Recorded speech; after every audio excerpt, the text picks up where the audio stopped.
que estava no convite, não se falava que era uma revogação ou algo do decreto. Falava-se sobre uma comemoração de 100 anos do Rondon, Rondon, se chama Rondon. Nós vamos fazer, Carlos, essa reunião o mais rápido possível para aproveitar que se despejam. Nós não queremos desmobilizar vocês para fazer uma reunião depois. Hoje eu quero comemorar os 100 anos. Com todo o respeito ao trabalho dele em frente à Comissão de Direitos Humanos, viemos aqui para discutir o decreto e não viemos aqui para comemorar esses 100 anos. Porque o decreto para nós é prioridade, os 100 anos, como ele mesmo, palavras dele, nós os indígenas não temos nada para comemorar e nos decepciona um pouco porque eu acredito que nós tínhamos que tratar desse decreto hoje.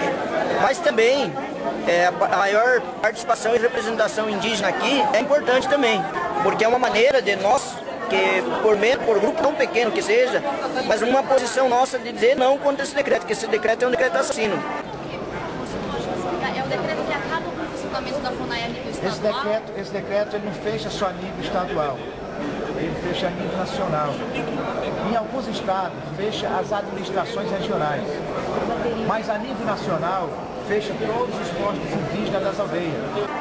É um decreto que deixa nós, povos indígenas, desguarnecidos nas nossas bases, deixa-nos desguarnecidos em proteção do órgão indigenista e também abre as portas para essas ONGs, para essas instituições que hoje compõem a FUNAI para poder minerar, para explorar. Deixamos aberto o órgão indigenista para que ele possa dar essas licenças ambientais, igual de Belo Monte, o que está acontecendo hoje com a transposição do Rio São Francisco e inúmeras situações hoje que está acontecendo a nível de país. Demarcação de terra indígena, você faz mais de 2 anos que não se demarca terra indígena no Brasil mais. Mais licenças ambientais, mais de 200 licenças ambientais saiu desde os grandes empreendimentos até os pequenos, que são as PCHs em terras como nós do Sul, do Nordeste, do Sudeste e do Oeste, temos terras pequenas que também vão ser afetadas pelo PAC, né, que é o Plano de Aceleração do Crescimento. Então acredito assim que hoje demos um grande passo, acredito que virão outras lideranças de outras regiões e com certeza a gente vai construir um bom diálogo, a suspensão desse processo ou a revogação seria o melhor caminho. Porque